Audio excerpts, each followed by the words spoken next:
Terima kasih Pak. Ya, jadi mungkin pertanyaan selanjutnya. Jika kita berbicara misalnya yang pertama Pak sola gratia, bagaimana Bapak sendiri menggambarkan sola gratia itu agar orang bisa mengerti dengan baik dan memahami dengan jelas? Ya, secara sederhana begini, sola gratia ini kan hanya anugerah. Anugerah semata-mata. Nah, kalau kita bicara anugerah semata-mata, itu artinya bahwa keselamatan itu adalah memang dari Allah. Tidak ada kontribusi atau tidak ada bagian manusia. Makanya kita memahaminya itu anugerah. Nah, bagaimana kita memahami bahwa keselamatan itu anugerah, tidak ada kontribusi? Makanya di dalam doktrin kekristenan, keselamatan itu selalu dimulai dari pemilihan Allah.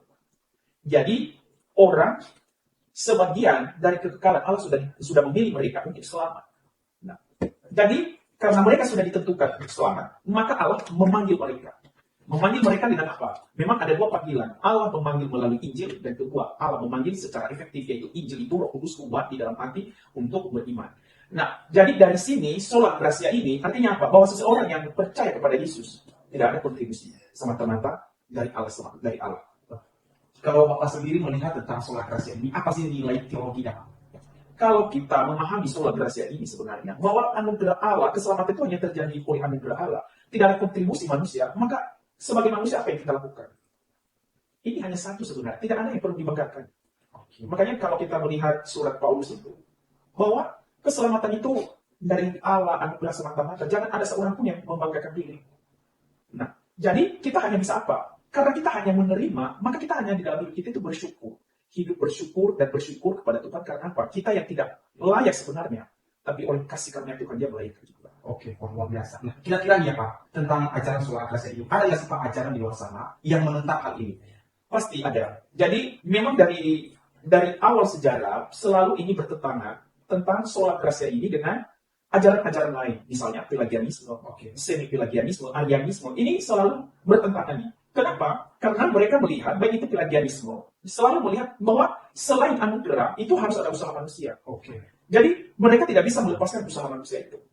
Bahkan ketika nanti misalnya arianisme, bahwa memang anugerah Tuhan itu 99%, tetapi ada 1% manusia. Jadi kalau walaupun Allah beranugerah, jika manusia tidak mau menerima, tidak bisa terjadi keselamatan. Nah, disinilah pertentangan itu sebenarnya. Tetapi di dalam ajaran Alkitab, anugerah semata-mata, anugerah Allah semata, itu menunjukkan apa? 1% pun, 0,sekian% pun tidak ada kontribusi manusia. Oke Pak. Kira-kira Arminianisme ini Pak, apakah mereka juga menggunakan ajaran Alkitab, dasarnya Alkitab? Nah, kalau kita bertanya, sebenarnya apakah mereka menggunakan ajaran Alkitab? Menurut saya, ini kebanyakan mereka menggunakan logika. Kenapa menggunakan logika? Karena pertama-tama faham mereka itu menganggap manusia itu baik.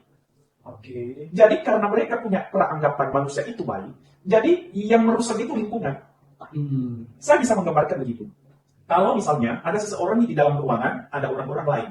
Lalu karena orang-orang lain di dalam ruangan itu misalnya semua pendeta-pendeta.